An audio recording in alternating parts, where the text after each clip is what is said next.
Okay, and thanks, Tom, for the introduction and for having me here today. I hope that next time I'm presenting in front of over 100 people, I sound a little bit better, but I have tea and Halls right beside me, so here we go. So before I even get started, I want to ask the group today to think about their own practice of deprescribing. And I'd like everyone to take a minute to reflect on the following questions. Do you feel confident stopping medications used for symptom management alone, based solely on the patient's reports that they do not work? Are you nervous to tinker with medications prescribed by someone else, especially if that someone is a specialist? And do you have some sort of stepwise or standardized approach to determining which medications to deprescribe first?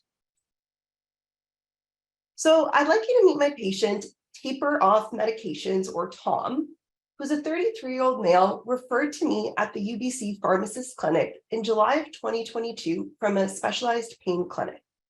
This was just a few months following a procedure where the patient had a spinal cord stimulator implanted to help manage some of his chronic neuropathic pain. Now, while he had some pain relief from this procedure, it certainly wasn't great. But despite this ongoing pain, he still really wanted to come off many of his medications. So his pain team identified, why doesn't this patient maybe work with a pharmacist to see if some sort of tapering plan can be made? Now, upon meeting Tom, there was two things that really stood out to me. He couldn't really identify any medications on his list that were working for him. And you're going to see in a moment, that list is substantial. And he said that he has a lot of doctors, but he needs a quarterback to really make something happen and assess the whole picture. Now, who are these doctors? At the time that I met him, he had a family doctor, a physiatrist, which is a rehabilitation specialist, a psychiatrist, and a pain surgeon. This is his medication list when I first met him at the pharmacist clinic, and I'll let you have a moment to digest all of that.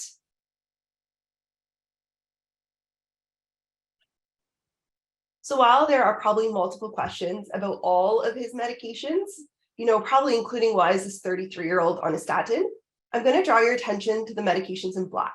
So these are the ones for his pain and the mood that are going to be the focus of this case. And we're going to talk about his perceived benefits from these medications in just a few slides. But for now, let's just focus on the pain medications being largely for chronic pain, truly a mixed picture, neuropathic, nociceptive, musculoskeletal, everything, following motor vehicle accidents, 2 of them, and still ongoing pain despite that spinal cord stimulator. And you can see the mood medications are for depression and anxiety. Now, when I first looked at this list, I couldn't help but wonder whether there was some sort of history of bipolar or personality disorder, but the patient did deny that. Now, what struck me right away, obviously, besides the number of medications here, is that Tom was only 33 years old, and he had a wife and 2 young kids at home. And if we didn't do something to de-escalate therapy, this degree of polypharmacy was probably only going to get worse with age, having probably huge impacts on both his life and the life of his family.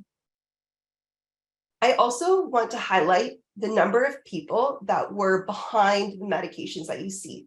So these were the different prescribers of the medications. So let's talk about the first challenge, and that is, how do we taper medications despite ongoing pain and low mood? Thoughts like, should we even stop them? Or is his pain or mood going to get a lot worse if we do? Are obviously concerns, but in my experience, these are also things that we can monitor for. So I'm going to tell you a little bit more about his pain. So like I said, there were some aspects of his pain that improved following that stimulator, but day to day, he still reported severe pain, rated as about like a 6 to 8 out of 10 in his lower back and his right leg.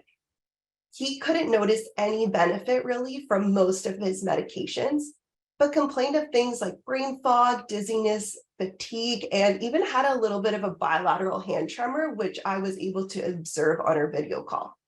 He felt detached, apathetic, and noted how much his pain was interfering with his daily function and home life. When I asked him about goals of therapy, the first thing he said was that he wanted to think more clearly and help out with more responsibilities around the house. For him, he reflected that he just wanted to be a better dad and a better partner. And that really just meant having enough energy and pain relief to help with chores around the house and helping take care of his kids. So before I move on into assessing each and every one of his medications, I really want to share with you my stepwise approach towards tapering.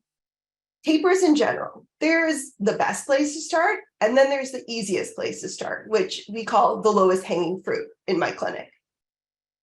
The best place in an ideal world, of course, we'd be deprescribing things like opioids and benzos and sedatives, but that's not the easiest place to start with. And not that those medications shouldn't be prescribed, but sometimes we can show the patient that we can get a win with deprescribing that's uncomplicated and isn't going to exacerbate their symptoms. That increases the patient's trust in you and in just the general concept of deprescribing. And I always think that in any case, when we're talking about tapering, make sure the patient has a solid knowledge about the taper, education is done, and they have buy-in to the taper, so they're motivated to pursue it. The next category would be things like whether the medication is even indicated or necessary for that condition. And that would be looking at, does it have some sort of supporting body of evidence? Now, while I think evidence is important to look at for prescribing medications, I certainly don't see it as a deciding factor for deprescribing. If the patient's already off of it, then if the patient's already on the medication, then we don't really need to analyze the evidence. For that deciding factor, I lean more on the patient's experience and their reports with the medication. So that's our next category, which is the efficacy. This can be really difficult to establish. How well is the medication working when the patient has been on a medication for a very long period of time? But in my experience, when we're talking about medications for symptom management, if the patient tells you that it's not working, it's probably not working. So trust the patient's reports and give them reassurance that what goes down can come back up. I often have so many patients who are fearful of tapers because they think that once we reduce the dose or take it off and their pain gets worse, we can never put it back on. So again, that education piece is so important. There's two more things that I'm going to share in terms of my process when thinking about tapering medications. There's safety and tolerability. So in the setting of polypharmacy, are side effects going to occur? Undoubtedly so. But it's going to be really, really hard to pick the main culprit. So in this case, is the patient possibly experiencing some level of CNS depression? Certainly, but do we know which medication is causing it? It's really hard to differentiate that at this point. And then drug interactions. So thinking about if there's interactions happening between medications, and if the patient, again, has been on therapy for a long period of time, is that interaction clinically relevant? And what's going to happen if you take off one of the medications that's involved in a drug interaction? And if you're not sure, then, that's a sign to maybe collaborate with a pharmacist. The last category here is just thinking about patient barriers. So things like adherence and cost, and whether there's any personal preferences or beliefs that is swaying them towards not taking medications. And, adherence is an important one because at the end of the day, if they're not taking the medication, that's probably your lowest hanging fruit. But in those cases, it's quite important to write these sort of discontinuation prescriptions. So letting the pharmacist and the rest of the health team know that we're actually stopping a medication. I'm going to show you what those basic principles look like in the context of this case and how they help me flag medications for deprescribing. So Tom is on medications that have evidence, some level of evidence to support efficacy in chronic pain or anxiety and depression. They are indicated, but at the same time, he's also on a number of medications that have either a very low level of evidence or I was confused about their indication. In terms of effectiveness, this is really relying on what the patient is telling you. So Tom identified that he thinks tramadol is maybe slightly helpful, about a 20 to 30% relief after his dose. Nabilone might be helping him fall asleep, but is certainly not helping him with his pain. And dextroamphetamine, which was added most recently, just a few months ago, he did notice a benefit where it helped with concentration and finishing tasks. The rest of these, he really doesn't know. And he's been on them for very long, and he just can't tell if they're doing anything. In terms of that tolerability category, remember he complained of things like brain fog, dizziness, fatigue, and a hand tremor. Now, I think a lot of these medications can certainly be contributing to these possible side effects, but again, picking that main culprit, nearly impossible at this point.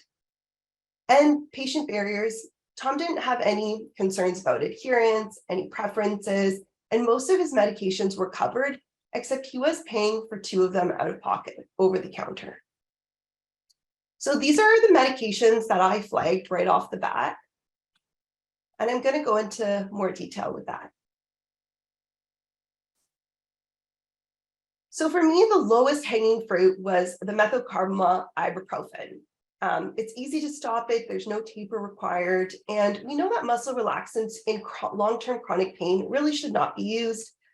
Their best place is usually short-term or for PRN purposes. He also noted no benefit from it and had to pay out of pocket, and it certainly could have been compounding CNS side effects. Now, I did have some questions about the lamotrigine and the buspirone, and I knew I needed to reach out to his psychiatrist, which I first did via consultation note, to get a better understanding of its indication and also highlight that the patient is not reporting any benefit. So could these be medications that we taper? I also wanted to highlight that carbamazepine interacts with these medications, carbamazepine being a strong CYP3A4 inducer, decreases the plasma concentrations, and he was on fairly low doses of these medications. So who knows, they could have been reduced even to insignificant levels. So if there was a purpose for them, he probably wasn't even getting a therapeutic dose. As you know, I first met him in July, and by August, he had stopped the methocarbamol successfully with no changes to his pain or sleep or other symptoms. But he's had follow-up with the psychiatrist during this course, and still no changes were implemented. So I thought it was time to give the psychiatrist a call. This was the initial response that I received from them. So we spoke over the phone, and they confirmed no history of bipolar disease or personality disorder, and they were using antiepileptics for induced bipolarity. They made it clear, do not tamper with my prescriptions, and Tom doesn't know what's best for him. And that kind of response certainly elicits some sort of emotion in me, but in that moment, all we can do is remain calm and respectful and try to be as collaborative as possible, provide a very clear rationale for the suggestions that we're making, and really advocate for the patient, reiterate that he wants to stop taking ineffective drugs. Ultimately, we did negotiate an agreement to taper off the buspirone and the gabapentin. The patient was quite eager to implement this, so the buspirone taper we started with first. He was on 10 milligrams TID. We reduced to 5 TID for 5 days, then 5 BID for 5 days, then stopped it.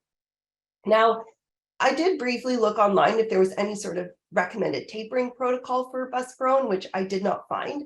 So in those cases, I just considered the half-life elimination, which in this case was quite short. So every 5 days was a generous tapering protocol. And 2 weeks later, the patient reported no changes in his symptoms or mood, no change in adverse effects either. So ultimately, it was pretty good that we could stop the buspirone as it wasn't really effective for him. Next up was the gabapentin, but if you remember when I showed you that whole list of different prescribers, while the psychiatrist was the one who gave us the okay to taper it, they were not the prescriber of the gabapentin. This was actually the physiatrist. And when I asked the patient, do you want to wait for approval from the prescribing physiatrist? the patient said, no, I really just want to start it. How do I go about this safely? So we decided to decrease just by 300 milligram increments every 5 days, again, based on a fairly short half-life. This came down over weeks.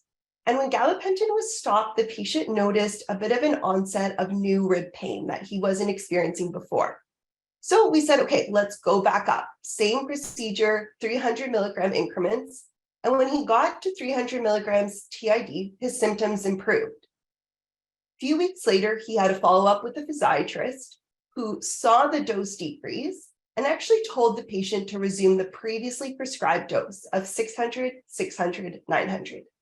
Now, I wasn't at that appointment. I didn't hear the conversation, but when the patient saw me later on this dose, he was confused, and all I was left thinking about was whatever happened to the lowest effective dose.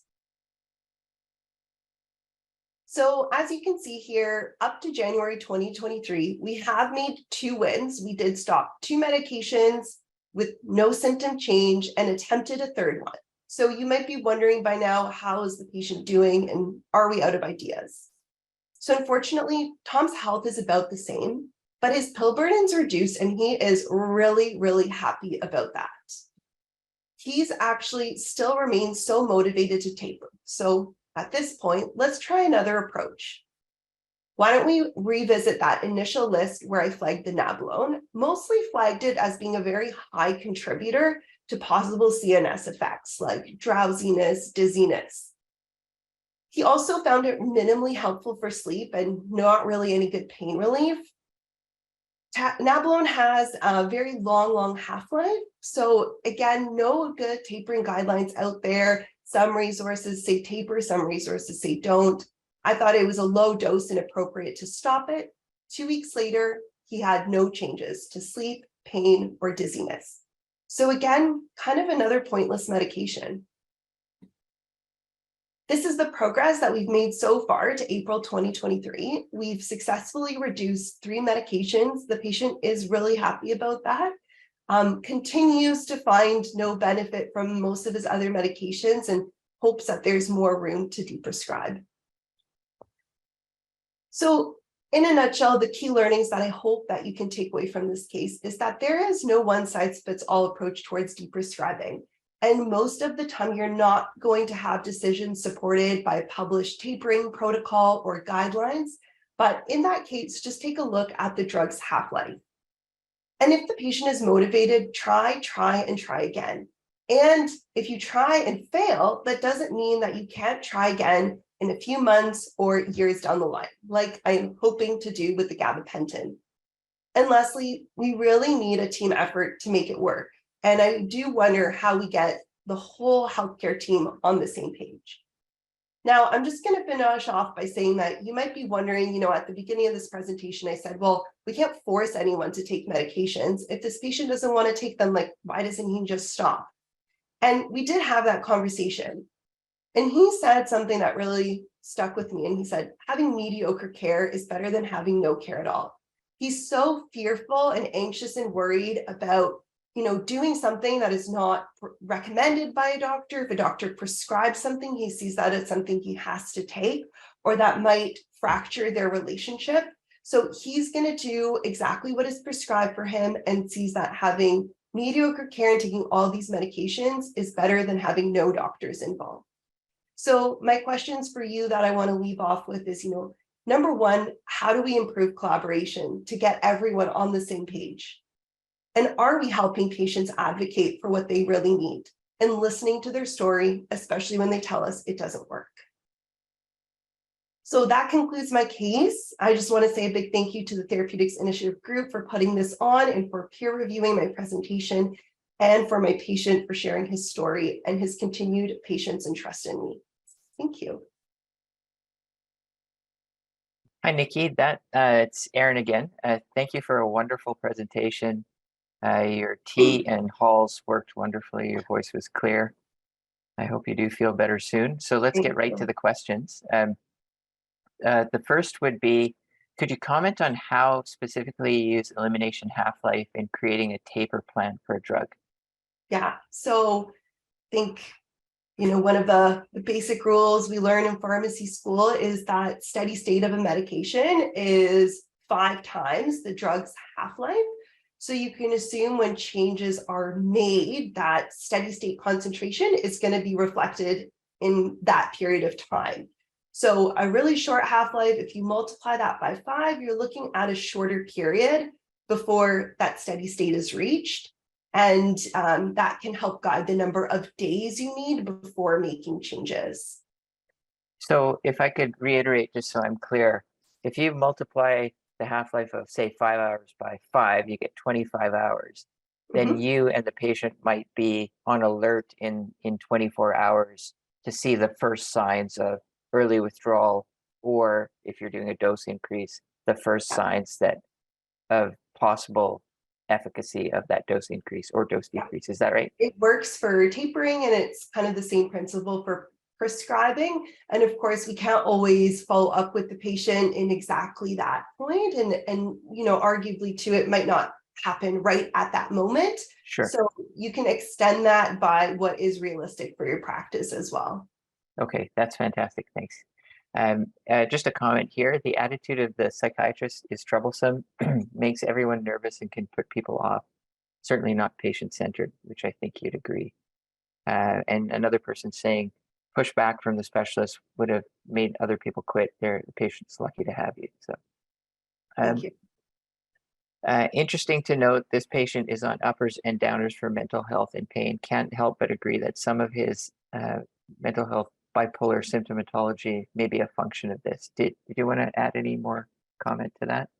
No, and I'm certainly not a specialist in mood disorders. And if there is someone on this call who can explain to me a little bit more about the treatment of induced bipolarity, I'd love that. But to my knowledge, like when we say induced bipolarity, we're thinking like substance or medications or something is inducing that degree of bipolarity. So I agree with the comment, and I think I'm kind of left just as confused. And hence, again, just reiterating why maybe deprescribing is so important. Even, the patient recognizing that he just kind of wants to get a clean slate and see how he feels. Okay, thanks, Nikki. And just a reminder to everyone, keep entering your comments and questions into the chat. And remember those evaluations that you'll be sent via email. If you fill them out, we will be looking at the evaluations and sending you continuing education credits. Okay, I have a question for you. Okay. So when you say try again, if there's reluctance for deprescribing or you try and it fails, generally speaking, how do you determine when you're going to do it again? Is it depending on the patient, or is it specific to the drug or the condition you're treating? Yeah, that's a great question. I mean, it can be so many different factors. In this case in particular, I truly hope, because, for the audience, I work, in a little bit of a silo. Like, I'm not working directly with the family doctor or with any of the specialists. So if I can start to build that interdisciplinary collaboration and that trust, then maybe I'm going to try again when me and the physiatrist or me and the psychiatrist have developed our own relationships, and maybe they're trusting a bit more of the recommendations that I'd like to pursue. Ultimately, they are the prescriber. But it could be patient factors. Obviously, we can always think about the reluctance of patients who don't want to taper things like sedatives, benzos. And sometimes it's just like that little bits of information that you share with them every time you meet. And then maybe it's a patient changes their mind. Yeah, so I think it's a great question, Aaron, and I think it's, very multifactorial. Okay, thanks, Nikki. And Tom's put a note in the chat. Keep your eyes out. If you're new to the Therapeutics Initiative, we have therapeutics letters that we publish 6 times a year. Letter 142, which will be published somewhere in May, is specifically going to focus on using pharmacokinetics to guide prescribing, either prescribing or deprescribing. So that whole half-life tip that Nikki gave you and others will be in that letter. So just another question for you. If you deprescribe something, have you ever encountered it getting re-prescribed by someone else who thought it was an oversight that something didn't get continued? And how would you instruct people to make sure that doesn't happen? Yeah, that's a great question. I've certainly seen that. I think as pharmacists writing notes to different prescribers, we try to make it super clear whether it's, we're writing the medication, the dose, the time frame, and then we're writing, new prescription, it needs to be sent to the pharmacy, or we're writing, please provide discontinuation RX. So I think for a pharmacist, especially pharmacists who worked in different areas of practice and have faced those challenges in the community setting, we're that's front of mind for us. But I know it's not front of mind for everyone. And I think Tom and I have even had a conversation of, in brackets, just writing one line as to why we're stopping or increasing something on a prescription, and that can really start to improve that collaboration and understanding between everyone. Great. Thank you, Nikki. We'll give you a rest, and Tom, I'll turn it over to you. Thank you very much, Nikki. That was a brilliant presentation, and I can see in the chat a lot of people appreciating it. And it's also a warm-up to Dr. Shirley Samuel-Haynes in Edmonton, who's going to blow you away again with an extremely thoughtful and insightful presentation. This is the lady I'm going to tell you about.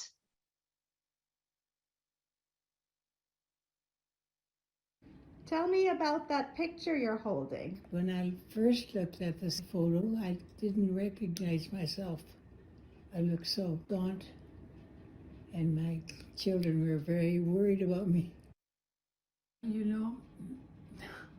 My family thought I was on my last.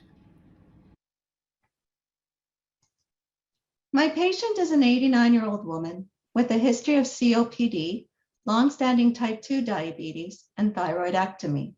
She also has a history of paroxysmal atrial fibrillation and incidentally found cortical infarcts. Last year, she was treated with combination chemotherapy for high-grade B-cell lymphoma.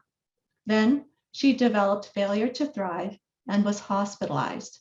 There, she was diagnosed with cirrhosis due to non-alcoholic steatohepatitis. Initially, she required paracentesis periodically. Now it's every 2 weeks.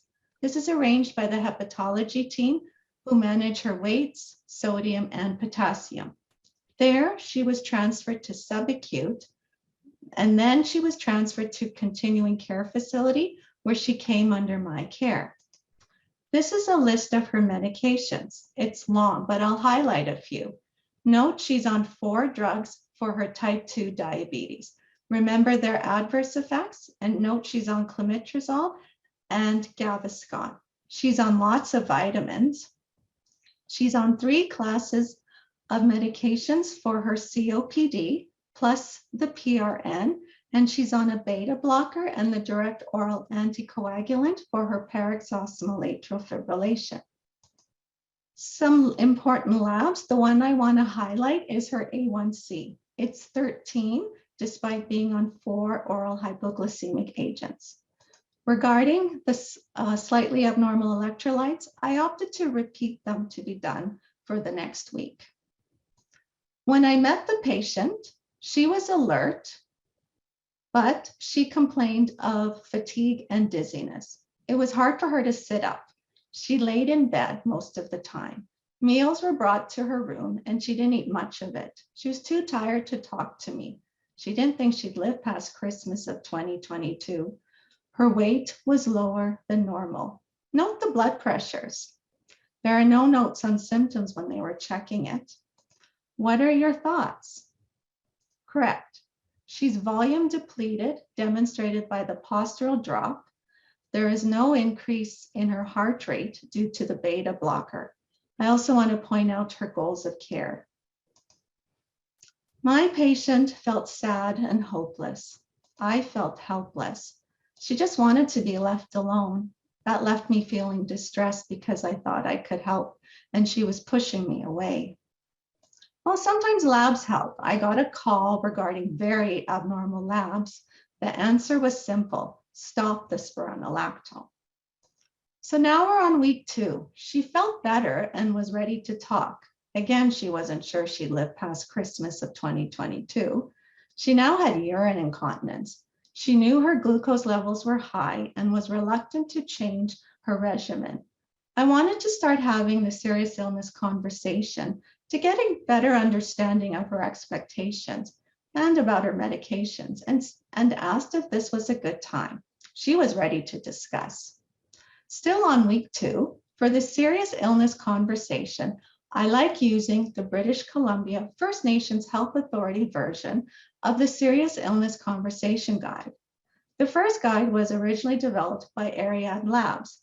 I prefer this version because of its use of simpler and more accessible language, and its steps seem to flow better than the original version. The work of the British Columbia First Nations Health Authority on the Serious Illness Conversation Guide is well regarded, and I learned the original version is being modified in light of this work. So we're still on week 2. We completed the first 3 steps of the guide. She took the information well, acknowledging the mortality about her liver cirrhosis and ascites. She wanted to stop the conversation to absorb the information. Another reason I like this version of the guide is it encourages following the patient's lead and letting go of practitioner's agenda. So waiting to complete the steps of the guide for another day is okay. On week 3, we completed the 4th steps of the guide, exploring key topics. Comfort was a common theme in her answers. She valued her ability to converse with family and was fearful about losing this ability. I like this guide because it asks the dignity question. What do I need to know about you to give you the best care possible? This version also encourages the practitioner to involve the family with the patient's permission before making a recommendation. My patient wanted her family involved and wasn't sure what they knew. Now we're on week 4. I called the daughter. She was worried about her mother and felt she was suffering. Like her mother, she was also focused on comfort. I shared the discussions I had with her mother. The daughter accepted prognosis and the themes of key topics. We both believe the oral hypoglycemic agents and her hyperglycemia were a contributing factor to her symptoms. She asked about adding insulin. I was grateful she asked and shared what I wanted to do, but her mother was reluctant. The daughter offered to be there for the next visit. This highlights the collaboration with family in advanced care planning. Now we're on week 5. We all met in my patient's room at the facility she lived in. I summarized the discussions from steps 1 to 4 of the guide, and together we completed the 5th step of the guide. And I made a recommendation incorporating the palliative approach to care. We agreed to comfort care goals. The palliative approach to care opens space and ensures time is spent conversing with family as she wishes and not on interventions that don't mean much for her or her family.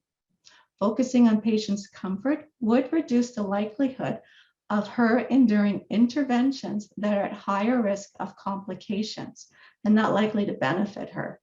Now I'm going to highlight the importance of the palliative approach to care when deprescribing. We're still on week 5. I came across the Stop Frail version 2 tool around the same time, and I wanted to use it. It's simple. It starts with reflecting on prognosis of the patient and on advanced care planning, with having discussions with the patient and family, just like I did.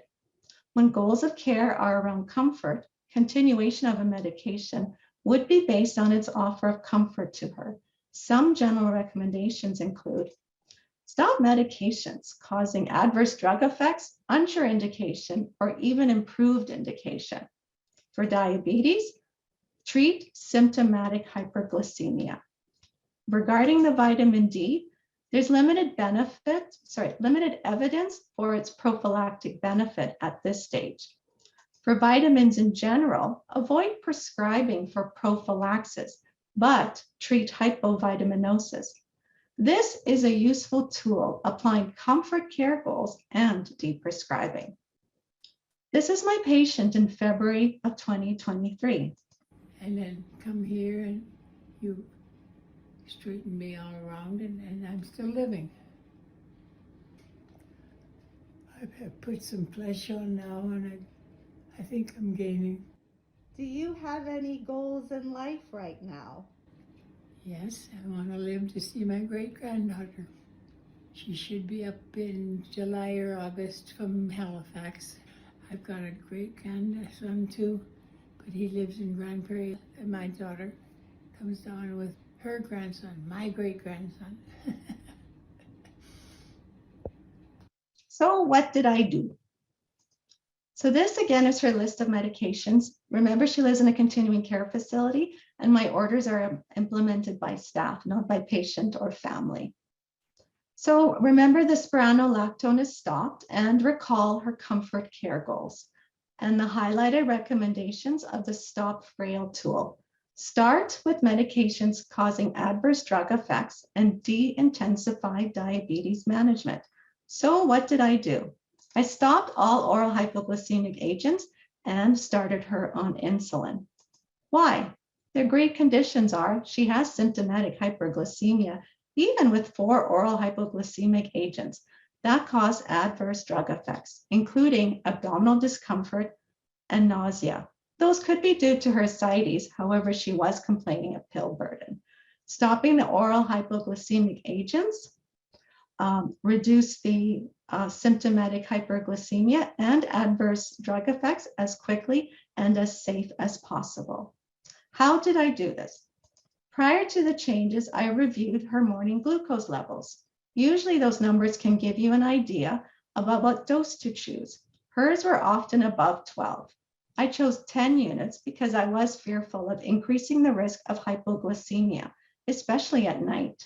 Remember, the liver is responsible for gluconeogenesis during fasting periods.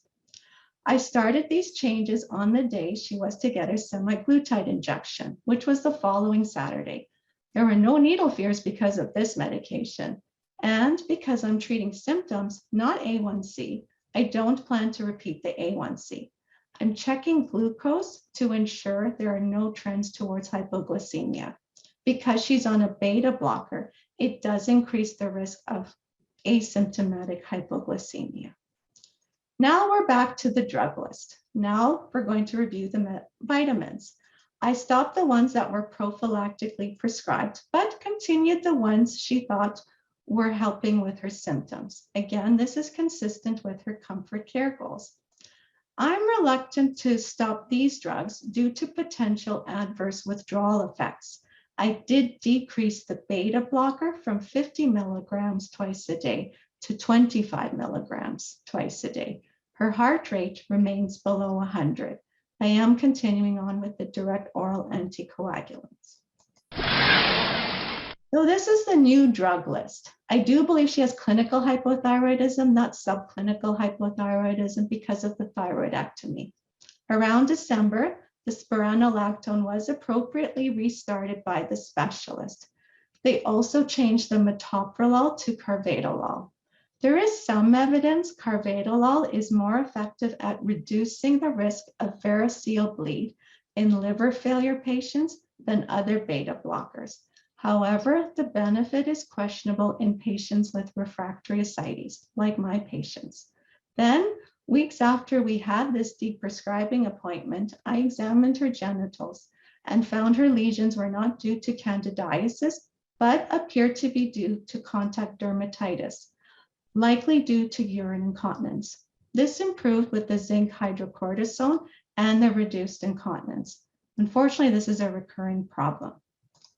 So this is a summary of the drug changes and the reasons for changes after applying the synergy between the palliative approach to care and deprescribing. So what does my patient think? I take very few pills now, thank goodness. When I first came here, I was taking 12 or 13 every day. Yes, there are opportunities to deprescribe while considering the palliative approach to care and deprescribing. But she's comfortable now and there's less distress on my part, so I'm analyzing now. As I said earlier, I'm unsure of the benefits of the beta blocker and the direct oral anticoagulants. Does the beta blocker contribute to her fatigue? I think it plays a role. For the direct oral anticoagulant, I worry her bleeding risk is higher than her thrombotic risk. Apixaban is predominantly metabolized by the liver. Dabigatran may be a better option if prescribed. Product information for the direct oral anticoagulants suggests caution or avoidance in child Q class B or C. You can review the results of my literature search in your copy of my presentation later. For the cilium, it requires good fluid intake to work safely. My patient is on a fluid restriction and seniors don't tend to consume fluids as much as desired. PEG may be a better option for now. Then for her inhaled medications, if I were to stop a drug, I'd start with inhaled corticosteroids, mostly due to its harm. Then I would reduce or readdress the long-acting beta agonist, mostly because the long-acting muscarinic agonist is used once daily. And I'm more accustomed to starting patients with COPD with a long-acting muscarinic agonist first than a long-acting beta agonist. So I would deprescribe the drug I'm less used to starting with, unless the cost of the long-acting beta agonist is considerably less. I would keep the long-acting muscarinic agonist. I'm realizing deprescribing and perhaps even pharmacy recommendations are best done after care goals are established and with current care goals in mind. Incorporating the palliative approach when deprescribing improves the likelihood of alignment between patient, family, prescriber, and maybe dispenser. Deprescribing was easy in this case. When focusing on best evidence and the patient's sense of pill burden in order to convince the patient to stop a drug without the patient's care goals in mind, one may miss opportunities to understand the patient's preferences, and deprescribing can potentially be less satisfying. The Stop Frail version 2 is a tool that can be used for deprescribing in this kind of setting. Deprescribing should also be revisited periodically too. I also learned sometimes insulin is a reasonable option. In this case, insulin was chosen because she had multiple adverse effects while on many oral hypoglycemic agents. Her A1C was 13, and more importantly, she had symptomatic hyperglycemia. When I met her in November of 2022, she thought she was dying and she wasn't sure she'd live before Christmas. Her family felt she was suffering due to the drugs and the glucose levels and wanted the suffering reduced in her last stages. Now, in April of 2023, I think the results of the decision speak for itself. If you want to present a case like this team is very dedicated to your successful presentation. They are an encouraging and generous group, easily offering their time and feedback, especially Dr. Tom Perry and then Amy Cox for me. I'm so grateful I collaborated with them, and I'm also grateful for my patient and family for letting me share their story. Thank you for listening to my case, and I hope you enjoyed it. Hi, Shirley. It's Aaron again. Thank you so much for the very thoughtful presentation, and incorporating the videos and actually seeing the patient adds a lot to it. That's great. Shirley, without further ado, we'll get to some of the questions. So the first one, have you ever had the experience, either in this case or any other, where a patient with a short prognosis may have been reluctant to stop medications as they may have felt that that's kind of giving up? And do you have any tips or suggestions for how to deal with those encounters? That's a very good question. In my experience, I think if you understood their perspectives on why they feel that what that means they're giving up, you may not have that issue of deprescribing a drug. And sometimes at the later stages, I find family members are more involved and have a better sense of what's happening. So I think if you if you're wondering why a family thinks or a patient thinks that's giving up, I think it's important to see it, hear more and ask more questions to see where the gaps are between you as the practitioner and them as the patient on the prognosis of the diagnosis. Okay, that's a fantastic tip, and it speaks to your process of going through the tool that you described, and I really appreciate the focus on imperfection and slowing down the pace. Do you encounter some patients that want it to go faster, or is it generally do they appreciate the thoughtful understanding of where they're at in their journey? I find that it's the practitioner that it wants to go faster than patients and family. So I think they're usually very grateful for a practitioner taking the time to explain and then hear their perspectives too. Yeah, we've heard evaluations like that from our other presentations where clinicians will say their patients really appreciate if someone takes the time to listen. They don't feel heard, and I've read that in other surveys. There's a comment here. Similarly, a patient or one of the participants had a 91-year-old taking Nadolol for portal hypertension and esophageal varices, but they were very fatigued and had orthostatic hypotension and falls, and they were questioning the potential benefit of continuing the drug. So they've reached out. So another vote for reassessing that. In particular, also commenting on your approach to focus on symptomatic hyperglycemia and no follow-up A1C measurement. So a thumbs up for that. I had a question for you about the oral hypoglycemics and stopping them outright. It sounded like the family was thinking that was contributing to her poor condition, and so I guess they were behind that. Is that, yeah? And it was my patient's daughter that was the one convincing her mother to consider what I was trying to do. And I think there was some personal experience from the daughter about diabetes. So I think she used that personal experience onto her mother to encourage her to use the insulin. So, yeah. Okay, interesting. A related question. Someone was fascinated with your switch to insulin, and they're asking, how often does this patient check her blood glucose? It's twice a day and on alternative times. And I'm mostly worried about trends towards hypoglycemia. Not too long ago, she had a cortisone injection for left hip pain, and the levels were elevated. She didn't appear to be symptomatic, so I didn't change the dose at that time. It was adjusted a few weeks prior because the levels were increasing and she was becoming a little bit more symptomatic. So. Okay. A question here, is there much evidence of clinical efficacy for low-dose thyroid replacement in the elderly? My sense is that if we correct TSH, but it doesn't do much for patients.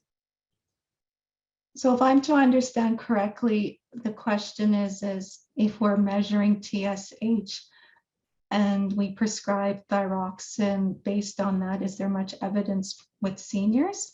Mm-hmm. I don't think so. She had a thyroidectomy, and so I do think she has clinical hypothyroidism, not subclinical hypothyroidism. So in her case, I think her dosing and prescription is warranted. I had thought about adjusting the dose, but I didn't entertain it too much with her right now. I wanted to say a very, very big thank you to you, Shirley, for the time and effort you put into preparing this presentation and how wonderfully it went, and to Nikki as well. You both did an amazing job, and based on the comments and questions, everyone seems very grateful and appreciative for you outlining in detail your approach. We at the TI are very thankful for you being a part of this, and I'll give the last word to Tom Perry. And I want to acknowledge the audience also. I put into the chat that a pharmacist in Western Australia seems to have gotten up at 3 o'clock in the morning. And I apologize to her, Hermione, because if she was having trouble sleeping, I doubt whether this presentation did anything to help her get back to sleep. But we are glad you were there, and people in a number of other countries as far away as Uganda as well. And for Nikki and Shirley, and for some of you who are in other countries, you might not recognize some of the names of people who are complimenting you, but they're amongst the most distinguished pharmacists and physicians in our province and in Canada. So you really hit a home run here, so to speak. And you've given us a lot to think about. And once again, you've set an extremely high standard for anyone else who'd like to present in the future. We intend to keep this series going. We do pay serious attention to your comments when you send them in with evaluations. We have a group discussion of them, and we try to think about how we can do things better. And again, I invite anybody who's interested to potentially present a case, please contact me by email, and we'll work on trying to figure out how we can get you in. So thank you again, everybody, and especially Nikki and Shirley.